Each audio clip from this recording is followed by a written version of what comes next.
S, ನನ್ನ ಜೊತೆ ನನ್ನ ಕೊಲೀಗ್ ನಾಗೇಂದ್ರ ಬಾಬು ಇದ್ದಾರೆ. ನಾಗೇಂದ್ರ ಬಾಬು, ಇವತ್ತು ನೀವು ಮುಖ್ಯಮಂತ್ರಿಗಳ ಸುದ್ದಿಗೋಷ್ಠಿಯಲ್ಲೂ ಕೂಡ ನೀವಲ್ಲಿ ಸಾಕ್ಷಿಯಾಗಿದ್ರಿ. ಅವತ್ತು ನಾಗೇಂದ್ರ ಅವರನ್ನ ಇಡಿ ಅರೆಸ್ಟ್ ಮಾಡುವಾಗ ಆ ಸ್ಪಾಟ್ ಅಲ್ಲಿ ಇದ್ರಿ. ಈ ಪ್ರಕರಣ ನಿಮಗೆ ಚೆನ್ನಾಗಿ ಗೊತ್ತಿದೆ. ಇವತ್ತು ಮುಖ್ಯಮಂತ್ರಿಗಳು ಹೇಳ್ತಾ ಇದ್ರು, ಏನ್ ಹೇಳಿದ್ರು ಅವರು? ಇಲ್ಲ, ಸತ್ಯಕ್ಕೆ ದೂರವಾದದ್ದು, ಈ ಪ್ರಕರಣದಲ್ಲಿ ಏನು ಹುರುಳೇ ಇಲ್ಲ ಅಂದ್ರು. ಅಸಲಿಗೆ ನಾಗೇಂದ್ರ ಬಾಬು ನೀವು ಗಮನಿಸಿದಿರಿ, ಈ ಪ್ರಕರಣ ಅಷ್ಟು ಸರಳವ? ಯಾಕಂದ್ರೆ ನಾಗೇಂದ್ರ ಬಾಬು ಅರೆಸ್ಟ್ ಆಗಿ ಸುಳ್ಳಲ್ಲ, ಜೈಲಿಗೆ ಹೋಗಿ ಸುಳ್ಳಲ್ಲ, ಪ್ರಕರಣ ನಡೀತಾ ಇರೋ ಸುಳ್ಳಲ್ಲ. ಹೀಗಿರುವಾಗ ಸತ್ಯಕ್ಕೆ ದೂರವಾದ ಪ್ರಕರಣ, ಇದರಲ್ಲಿ ಯಾವುದು ಹುರುಳೇ ಇಲ್ಲ ಅನ್ನುವಂಥದ್ದನ್ನ ಅಷ್ಟು ಅಂದ್ರೆ ಅವರ ಕ್ಲಾರಿಫಿಕೇಶನ್ ಸ್ಪಷ್ಟನೆ ಅತ್ಯಂತ ಸ್ವಾಭಾವಿಕ. ಆದ್ರೆ ನಿಜಕ್ಕೂ ಪ್ರಕರಣ ಎಷ್ಟು ಸಂಕೀರ್ಣ ನೀವು ಗಮನಿಸಿದಾಗೆ ನಾಗೇಂದ್ರ ಬಾಬು.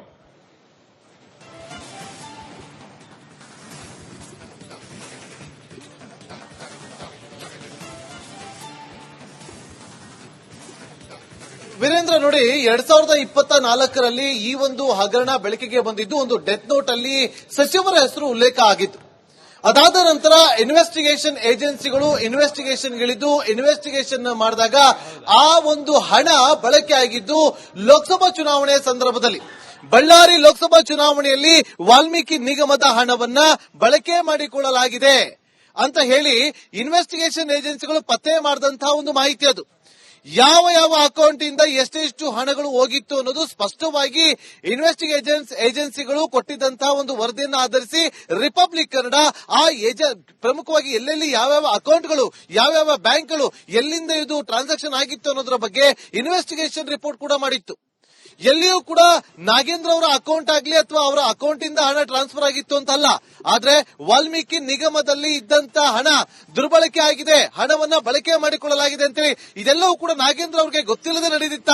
ಇವತ್ತು ಹೇಳ್ತಾರೆ, ನನ್ನ ಅಕೌಂಟ್ ಇಂದ ₹1 ಕೂಡ ರಿಕವರಿ ಮಾಡ್ಕೊಂಡಿಲ್ಲ, ನಾನು ಅದರಲ್ಲಿ ₹1 ಕೂಡ ತಿಂದಿಲ್ಲ ಅಂತೇಳಿ.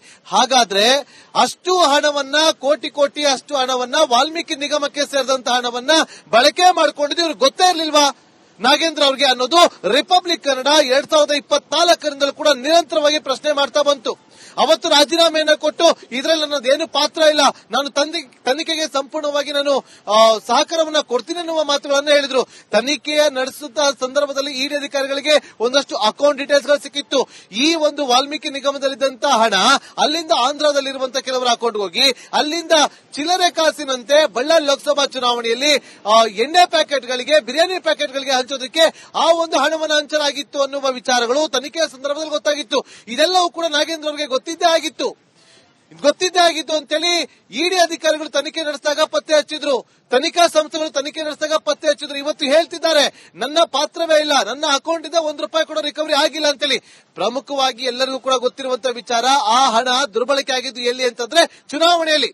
ಆ ಚುನಾವಣೆಯಲ್ಲಿ ಶ್ರೀರಾಮುಲು ಅವರು ಸೋತಿದ್ರು.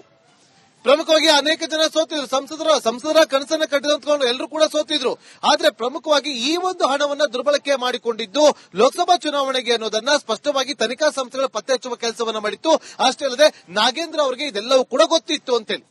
ಸೊ ನಾಗೇಂದ್ರ ಅವರಿಗೆ ಇದೆಲ್ಲವೂ ಕೂಡ ಗೊತ್ತಿತ್ತು ಅನ್ನುವ ವಿಚಾರಕ್ಕೋಸ್ಕರನೇ ಇಡಿ ಅಧಿಕಾರಿಗಳು ಸತತವಾಗಿ 2-3 ದಿನಗಳ ಕಾಲ ಬೆಂಗಳೂರಿನ ಅವರ ಮನೆಯಲ್ಲಿ ರೇಡ್ ಅನ್ನ ಮಾಡಿ, ದಾಳಿಯನ್ನ ಮಾಡಿ ಅವರನ್ನ ನಿರಂತರವಾಗಿ ವಿಚಾರಣೆ ಒಳಪಡಿಸಿದ್ರು. ಆ 2 ದಿನ ನಾನು ರಿಪೋರ್ಟ್ ಅನ್ನ ಮಾಡಿದ್ದೆ.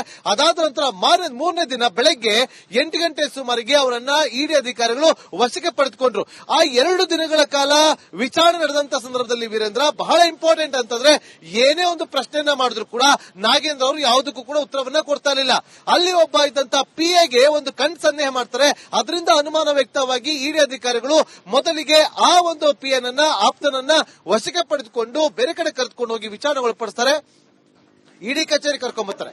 ಅದಾದ ನಂತರ ನಾಗೇಂದ್ರ ಅವ್ರನ್ನ ಇಡಿ ಕಚೇರಿ ಕರ್ಕೊಂಡ್ ಬಂದ್ರು ಅಂತ ಗೊತ್ತಾಗ್ತಾರೆ. ತಕ್ಷಣ ನಾನು ಆಫೀಸಲ್ಲಿದ್ದೆ ಬೆಳಗ್ಗೆ 8 ಗಂಟೆಗೆ. ಆ ತಕ್ಷಣಕ್ಕೆ ನಾನು ಇಡಿ ಕಚೇರಿಗೆ ಹೋದೆ. ಶಾಂತಿನಗರದಲ್ಲಿರುವಂತಹ ಇಡಿ ಕಚೇರಿಗೆ ಹೋದಾಗ ಅಷ್ಟೊತ್ತಿಗೆ ನಾಗೇಂದ್ರ ಅವ್ರನ್ನ ಕರ್ಕೊಂಡ್ ಬಂದ್ರು. ನಾನು ಅವರನ್ನ ಕಾನ್ಫರೆನ್ಸ್ ಮಾಡುವಂತ ಪ್ರಯತ್ನವನ್ನ ಮಾಡಿದೆ, ಮಾತಾಡಿಸುವಂತ ಪ್ರಯತ್ನವನ್ನ ಮಾಡಿದೆ. ನಾಗೇಂದ್ರ ಅವರು ಇದ್ರ ಬಗ್ಗೆ ನಿಮ್ಗೇನು ಗೊತ್ತೇ ಇಲ್ವಾ ಅಂತೇಳಿ. ಆಗ ಅವ್ರು ಹೇಳ್ಬೋದಿತ್ತು, ನಾನು ₹1 ತಿಂದಿಲ್ಲ, ನಾನು ₹1 ತಗೊಂಡಿಲ್ಲ ಅಂತೇಳಿ. ಆದ್ರೆ ಆ ಸಂದರ್ಭದಲ್ಲಿ ನನ್ನಲ್ಲಿ ಯಾವುದೇ ರೀತಿ ಅಂತ ತನಿಖೆಯಿಂದ ಗೊತ್ತಾಗುತ್ತೆ ಅಂತೇಳಿ 2 ದೂಸರ ಮಾತಾಡದೆ ಒಂದು ಮಾತಲ್ಲಿ ಹೇಳಿ ಮುಗಿಸಿದ್ರು. ನಾವು ಸಾಕಷ್ಟು ಪ್ರಯತ್ನವನ್ನ ಪಟ್ಟಿದ್ವಿ. ಯಾಕಂದ್ರೆ ಅವತ್ತು ಇವತ್ತು ಇಡಿ ವಶದಲ್ಲಿದ್ರು. ಅವರನ್ನ ಮಾತಾಡ್ಸಕ್ಕೆ ಅಂತ ಹೋದಾಗ ಇಡಿ ಅಧಿಕಾರಿಗಳು ನಮ್ಮನ್ನ ತಡೆಯುವಂತ ಕೆಲಸವನ್ನ ಕೂಡ ಮಾಡಿದ್ರು. ಇದೆಲ್ಲವೂ ಕೂಡ ಆಗಿತ್ತು. ಇವತ್ತು ಹೇಳ್ತಾರೆ ನನ್ನ ಪಾತ್ರ ಇಲ್ಲ, ನಾನು ಇದರಲ್ಲಿ ನಿರಪರಾಧಿ ಇದ್ದೀನಿ, ನನ್ನ ಅಕೌಂಟ್ ಇಂದ ದುಡ್ಡು ಹೋಗಿಲ್ಲ ಅಂತೇಳಿ. ನಿಮ್ಮ ಅಕೌಂಟ್ ಇಂದ ದುಡ್ಡು ಹೋಗಿರೋದ್ರ ಬಗ್ಗೆ ಇಡಿ ತನಿಖೆ ಮಾಡಿಲ್ಲ. ನಿಮ್ಮ ಅಕೌಂಟ್ ದುಡ್ಡು ಬಂದ ಅಂತೇಳಿ ಇಡಿ ತನಿಖೆ ಮಾಡಲಿಲ್ಲ. ವಾಲ್ಮೀಕಿ ನಿಗಮದಲ್ಲಿ ಇದ್ದಂತ ಹಣವನ್ನ ದುರ್ಬಳಕೆ ಮಾಡಿಕೊಂಡಿದ್ದು ನಿಮ್ಮ ಗಮನಕ್ಕೆ ಗೊತ್ತಿತ್ತು. ನಿಮ್ಮ ಗಮನಕ್ಕೆ ಬಂದೇ ಇಷ್ಟೆಲ್ಲ ಆಗಿದ್ದು ಅನ್ನೋದ್ರ ಬಗ್ಗೆ ತನಿಖಾ ಸಂಸ್ಥೆಗಳು ತನಿಖೆಯನ್ನ ಮಾಡಿತ್ತು. ಇವತ್ತು ಹೇಳ್ತಿರೋದು ಬೇರೆ, ಅವತ್ತು ಆಗಿದೆ ಬೇರೆ. ವೀರೇಂದ್ರ, ನಾಗೇಂದ್ರ, ನೀವು ಹೇಳಿದ್ರೆ ಈಗ ಇವತ್ತು ನಾಗೇಂದ್ರ ಹೇಳ್ತಾ ಇದ್ದಾರೆ ನನ್ನ ಪಾತ್ರ ಏನು ಇಲ್ಲ ಅಂತ. ಆದರೆ ಬಹುಶಃ ಅವ್ರು ಹೇಳಿದ್ರಲ್ಲ ನನ್ನ ಸೈನ್ ಇದೆಯಾ, ನನ್ನ ಆದೇಶ ಇದೆಯಾ, ನನ್ನ ಅಕೌಂಟಿಗೆ ದುಡ್ಡು ಬಂದಿದ್ಯಾ ಅಂತ. ಆದರೆ ಅವರು ಎಸ್ಟಿ ವೆಲ್ಫೇರ್ ಮಿನಿಸ್ಟರ್ ಆಗಿದ್ರು, ಅಂದ್ರೆ ಪರಿಶಿಷ್ಟ ಪಂಗಡಗಳ ಕಲ್ಯಾಣ ಇಲಾಖೆಯ ಸಚಿವರಾಗಿದ್ರು. ಅದೇ ಇಲಾಖೆಯ ಅಡಿಯಲ್ಲಿ ಬರುವಂತದ್ದು ಮಹರ್ಷಿ ವಾಲ್ಮೀಕಿ ಅಭಿವೃದ್ಧಿ ನಿಗಮ. ಹೀಗಿರುವಾಗ ಒಂದು ನೈತಿಕ ಹೊಣೆಗಾರಿಕೆ ಹಾಗೂ ಕಾರ್ಯವ್ಯಾಪ್ತಿಯ ಹೊಣೆಗಾರಿಕೆ ಅವ್ರ ಮೇಲೆ ಬರೋದಿಲ್ವಾ ನಾಗೇಂದ್ರ?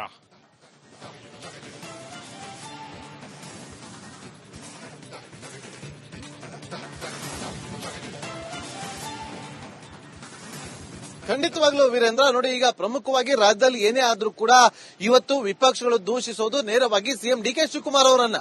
ರಾಜ್ಯದಲ್ಲಿ ಏನೇ ಸಮಸ್ಯೆ ಆದ್ರೂ ಕೂಡ, ಯಾವುದೇ ಒಂದು ಇಲಾಖೆಯಲ್ಲಿ ಏನೇ ಒಂದು ಪ್ರಾಬ್ಲಮ್ ಆದ್ರೂ ಕೂಡ, ಇವತ್ತು ಬೇರೆ ಬೇರೆ ಇಲಾಖೆಗಳನ್ನ ತಗೊಳ್ಳಿ, ಕೇವಲ ಇದೊಂದೇ ಅಂತಲ್ಲ, ಯಾವುದೇ ಇಲಾಖೆಯಲ್ಲಿ ಸಮಸ್ಯೆಗಳಾದಾಗ ಅದನ್ನ ನೇರವಾಗಿ ಪ್ರಶ್ನೆ ಮಾಡೋದು ಯಾರನ್ನ? ಸಿಎಂ ಆಗಿರುವಂತ ಮುಖ್ಯಮಂತ್ರಿಗಳನ್ನ. ಅದೇ ರೀತಿಯಾಗಿ ಒಂದು ಇಲಾಖೆಯಲ್ಲಿ ಏನಾದ್ರೂ ಒಂದು ಎಡವಟ್ಟಾಗಿದೆ, ಬ್ರಹ್ಮಾಂಡ ಭ್ರಷ್ಟಾಚಾರ ಆಗಿದೆ ಅಂತಂದ್ರೆ ಆ ಇಲಾಖೆಯ ಜವಾಬ್ದಾರಿತನವನ್ನು ಹೊತ್ತುಕೊಂಡಿರೋರನ್ನೇ ಪ್ರಶ್ನೆ ಮಾಡೋದು, ಅವರ ತಲೆಗೆ ಬರೋದು. ಇದೆಲ್ಲರೂ ಕೂಡ ಗೊತ್ತಿರುವಂತಹ ವಿಚಾರ ವೀರೇಂದ್ರ, ಇದರಲ್ಲಿ ಯಾವುದೇ ಅನುಮಾನವೇ ಇಲ್ಲ. ಆದ್ರೆ ಇವತ್ತು ನಾಗೇಂದ್ರ ಅವರ ಹೇಳಿಕೆಯನ್ನು ನೋಡಿದಾಗ ಕಣ್ಣೀರ್ ಹಾಕ್ತಾ ಬಳ್ಳಾರಿಯಲ್ಲಿ ದಲಿತ ಪ್ಲೇ ಕಾರ್ಡ್ ಅನ್ನ ಮಾಡ್ತಾ, ನಾನು ದಲಿತ ಅನ್ನೋ ಕಾರಣಕ್ಕೋಸ್ಕರ ಸಚಿವ ಸ್ಥಾನ ಅಲಂಕರಿಸ್ತೀನಿ ಅಂತೇಳಿ ಬಳ್ಳಾರಿಯ ಕೆಲ ಬಿಜೆಪಿ ನಾಯಕರು, ಹೆಸರನ್ನು ಹೇಳಿಲ್ಲ ಎಲ್ಲವರು ಕೂಡ, ನೇರವಾಗಿ ಶ್ರೀರಾಮುಲು ಹಾಗೆ ಜನಾರ್ದನ್ ರೆಡ್ಡಿ ವಿರುದ್ಧ ನೇರವಾಗಿ ಆಕ್ರೋಶವನ್ನ ಹೊರಹಾಕ್ತಾ, ಕಣ್ಣೀರನ್ನ ಹಾಕ್ತಾ, ನಂದು ತಪ್ಪೇ ಇಲ್ಲ ಅನ್ನುವ ರೀತಿಯಲ್ಲಿ ಮಾತುಗಳನ್ನ ಆಡಿದ್ರು. ಇವರದು ತಪ್ಪೇ ಇಲ್ಲ ಅನ್ನೋದ ರೀತಿಯಲ್ಲಿ ಮಾತಾಡಿದಾಗಿದ್ರೆ ಅವತ್ತು ಅರೆಸ್ಟ್ ಆಗಿ ಬಂದಾಗ ಇದೇ ಮಾತುಗಳನ್ನ ಆಡಬೇಕಾಗಿತ್ತು. ಇದೇ ಭಾವನಾತ್ಮಕವಾದಂತಹ ವಿಚಾರಗಳನ್ನು ಹೇಳಿಕೆಯನ್ನ ಕೊಡಬಹುದಿತ್ತು, ಆದ್ರೆ ಕೊಡ್ಲಿಲ್ಲ. ಈಗ ಸಚಿವ ಸ್ಥಾನ ತಪ್ಪೋಯ್ತಲ್ಲ ಅನ್ನೋ ಕಾರಣಕ್ಕೋಸ್ಕರ ಈ ರೀತಿಯಾಗಿ ಭಾವನಾತ್ಮಕವಾಗಿ ಮಾತಾಡಿದ್ದಾರೆ ಅಂತ ಅನಿಸ್ತಾ ಇದೆ ವೀರೇಂದ್ರ. ರೈಟ್ ನಾಗೇಂದ್ರ. ಅದ್ರ ಮುಂದುವರೆದು ನಾವು ನೋಡೋದಾದ್ರೆ ಅವರ